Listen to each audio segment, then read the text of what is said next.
Bonjour à tous et bienvenue sur la chaîne Steph Scrap.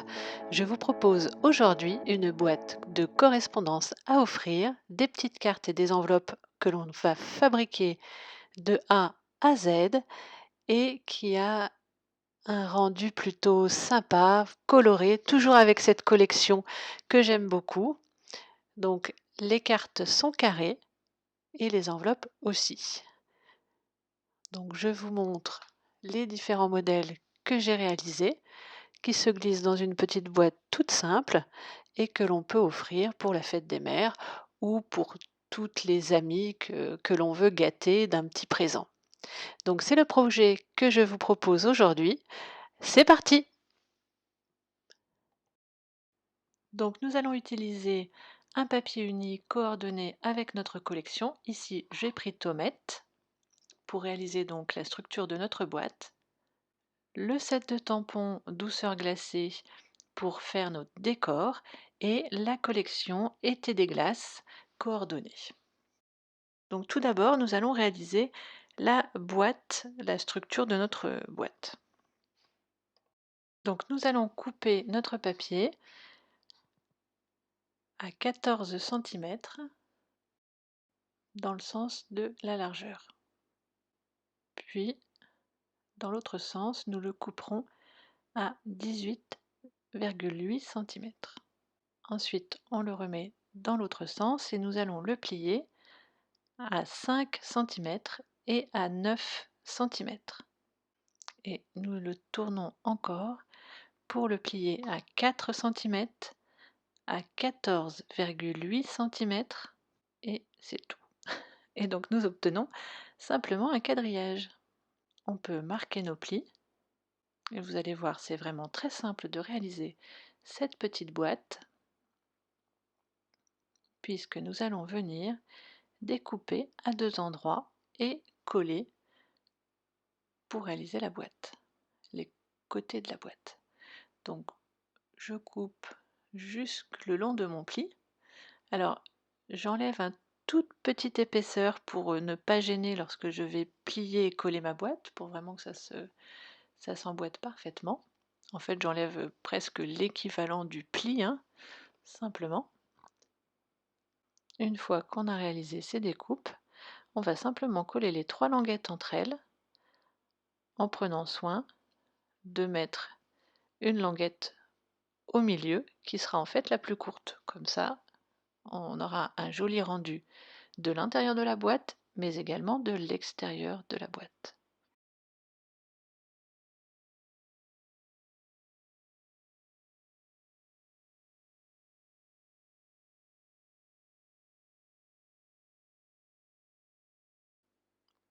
Donc notre boîte est terminée, nous allons la mettre de côté, on la décorera tout à l'heure. Donc nous allons maintenant réaliser les petites enveloppes qui sont coordonnées avec les cartes. Donc on peut tout à fait réaliser ces enveloppes avec l'Insta enveloppe, mais je préférais vous montrer une autre façon de le faire sans cet outil.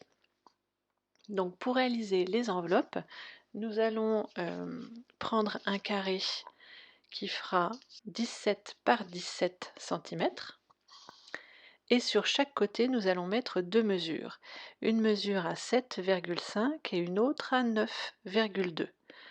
Donc on marque sur nos quatre côtés 7,5 et 9,2.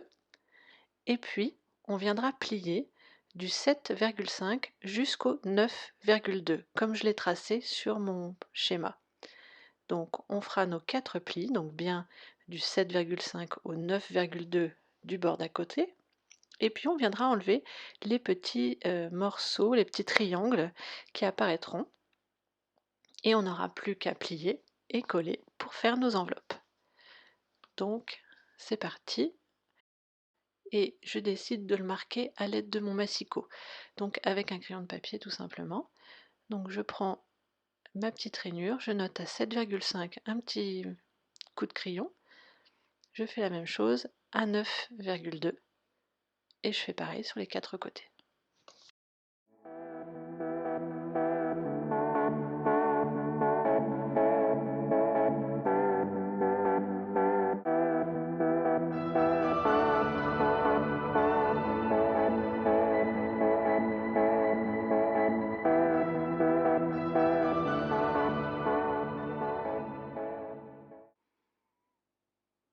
Donc pour marquer mes plis, je vais bien mettre mon premier repère qui est à 7,5 aligné avec mon deuxième repère du bord d'à côté qui lui est à 9,2. Donc je mets bien mes deux petits pointages dans la rainure de mon massicot et je viens plier. Et je fais la même chose sur les 4 côtés. Donc je marque 4 plis.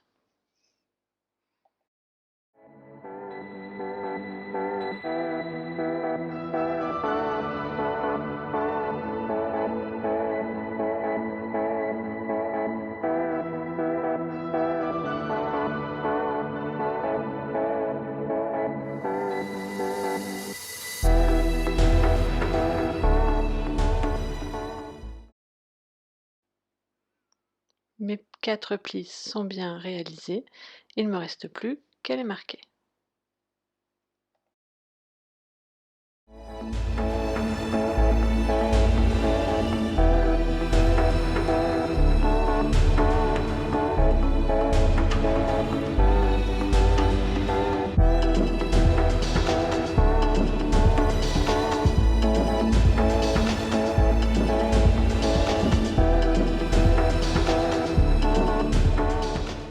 Une fois que mes plis sont tous tracés et bien marqués, je peux découper les petits triangles qui apparaissent aux extrémités, qui sont entre 7,5 et 9,2. Donc j'enlève tous les petits plis. Je découpe bien à l'intérieur ou plutôt à l'extérieur du pli afin de me laisser la largeur nécessaire pour faire mon rabat sans poser de problème. Donc, ou couper légèrement de travers si vous préférez.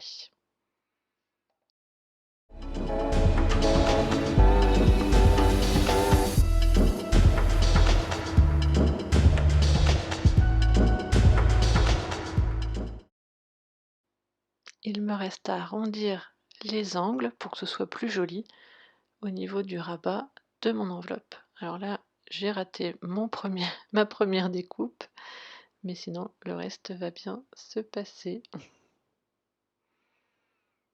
Voilà, je fais mes 4 angles.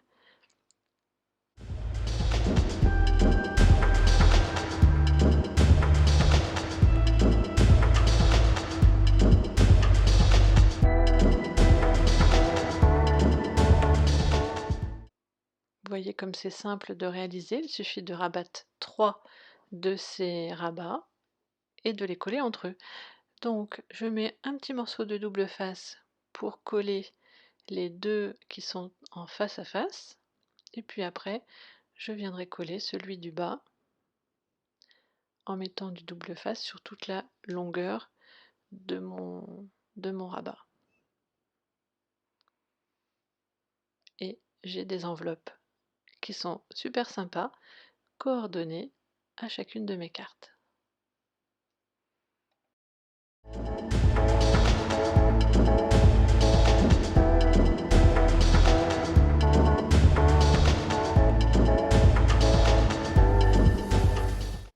Pour finaliser donc mon enveloppe, je peux coller un petit autocollant pour mettre mon adresse. Pour gagner du temps, j'avais bien sûr réalisé déjà quelques enveloppes pour vous montrer à quoi ça ressemble.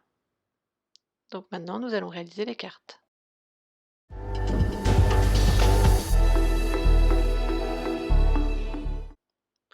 Pour réaliser nos cartes, nous allons prendre bien sûr une feuille de papier blanc que nous taillerons à 20 cm par 10 cm et nous plierons cette carte à 10 cm également.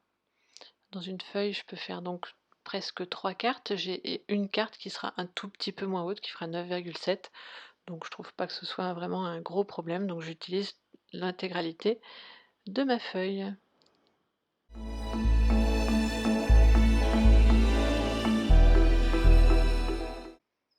Je vous laisse maintenant en musique pour découvrir comment j'ai décoré les différentes cartes.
Nous allons maintenant décorer l'avant de notre boîte.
Notre projet est maintenant terminé. Donc j'ai fait une petite série de cartes dans les tons plus tomates et rose et une autre dans les tons plus bleus et cuvée de cassis, on va dire. Donc j'espère que vous aimez ce genre de petit projet. Donc c'est très simple, hein, ça tient avec un petit ruban. On défait le ruban et on découvre chaque petite enveloppe avec sa carte. J'avoue que j'ai beaucoup aimé faire ce genre de projet avec des cartes en fait très rapides à réaliser, mais je trouve que ça a un petit effet très sympathique et ça permet aussi d'avoir des petits coffrets cadeaux à offrir comme ça de temps en temps. Je vous dis à très bientôt pour une prochaine vidéo. Vous pouvez désormais me retrouver sur mon site internet www.stephanierigaud.stampinup.net. Vous aurez les liens pour passer commande avec moi et plein de ressources de photos que je vais publier régulièrement. Bye!